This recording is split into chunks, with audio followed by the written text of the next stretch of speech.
بڑی اہم بات توجہ کیجیے، فَإِذَا عَرَفْتَ أَنَّ اللَّهَ خَلَقَكَ لِعِبَادَتِهِ فَاعْلَمْ أَنَّ الْعِبَادَةَ لَا تُسَمَّى عِبَادَةً إِلَّا مَعَ التَّوْحِيدِ۔ جب آپ نے یہ پہچان لیا کہ اللہ تعالیٰ نے آپ کو اپنی عبادت کے لیے پیدا کیا، وَمَا خَلَقْتُ الْجِنَّ وَالْإِنسَ إِلَّا لِيَعْبُدُونِ، ہم نے تمام انسانوں اور جنوں کو صرف اپنی عبادت کے لیے پیدا کیا۔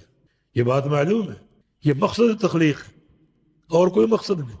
دیکھیں، کھانا پینا بھی مقصد نہیں، کھانا پینا اگر نہیں ملے گا تو سانس بند ہو جائے گی، موت واقع ہو سکتی، تو موت تو آنی، لیکن توحید اگر حاصل نہ ہو سکی تو یہ بندے کے جسم کی بھی موت ہے اور روح کی بھی موت ہے۔ اللہ نے آپ کو اپنی عبادت کے لیے پیدا کیا، تو یہ بات پوری توجہ سے سن لیجئے کہ اندر عبادہ لا تسمى عبادہ الا مع التوحید، کہ عبادت کا کوئی تصور نہیں مگر توحید کے ساتھ۔ جو عبادت توحید سے خالی ہے وہ عبادت نہیں ہے۔ عبادت صرف وہ ہے جو توحید کے ساتھ، اور جو عبادت توحید سے خالی ہے وہ عبادت نہیں ہے، وہ عمل قابل قبول نہیں ہے۔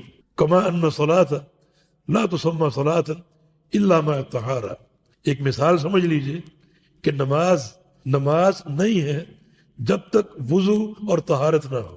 اگر آپ بے وضو نماز پڑھیں گے وہ نماز قابل قبول نہیں ہے، ایسی نماز کا کوئی تصور ہی نہیں۔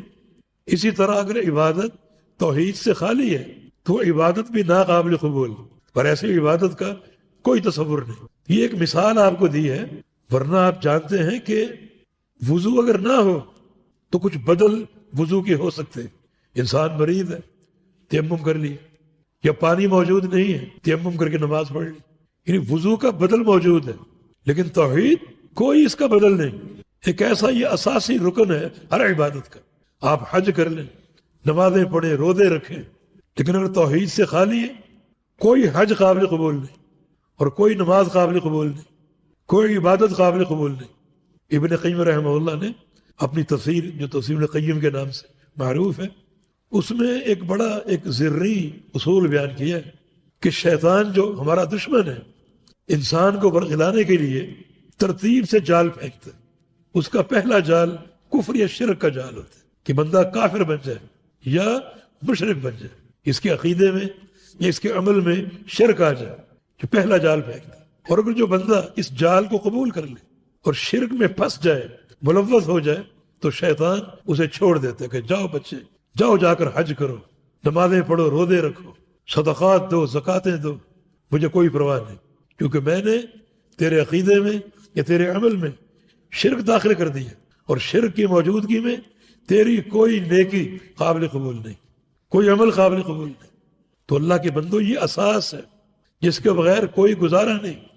تبھی تو حدیث میں آتا ہے تمہیں جلا دیا جائے، ٹکڑے ٹکڑے کر دیا جائے، جل جاؤ، ٹکڑے ٹکڑے ہو جاؤ، لیکن شرک نہ کرو۔ شرک مقصد تخلیق ہے، اور سارے عبادات کی قبولیت کا محور اور مدار۔ تو یہ بڑی اہم بات کی ہے کہ جو عبادت توحید سے خالی ہے وہ عبادت نہیں ہے، جیسے جو نماز وضو اور طہارت سے خالی ہے وہ نماز نہیں ہے، کوئی اس کا تصور نہیں۔ اسی طرح ایسی عبادت کا کوئی تصور نہیں جو کہ توحید سے خالی ہو۔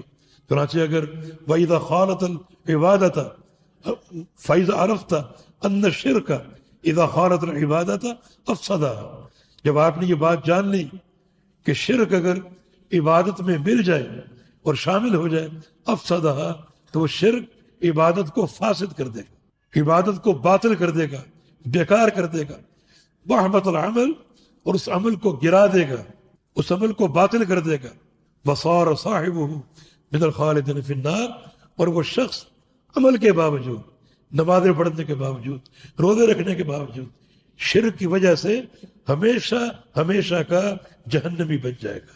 اگر شرک کی آمیزش عبادت میں ہو گئی تو وہ بندہ ہر سال حج کرنے کے باوجود، ہر ہفتے عمرہ کرنے کے باوجود، 5 نمازیں اور تہجد پڑھنے کے باوجود ہمیشہ ہمیشہ کا جہنمی قرار پائے گا، کیونکہ شرک کی موجودگی میں کوئی عبادت قابل قبول نہیں ہے۔ اللہ تعالیٰ سمجھنے پر عمل کرنے کی توفیق عطا فرما دے۔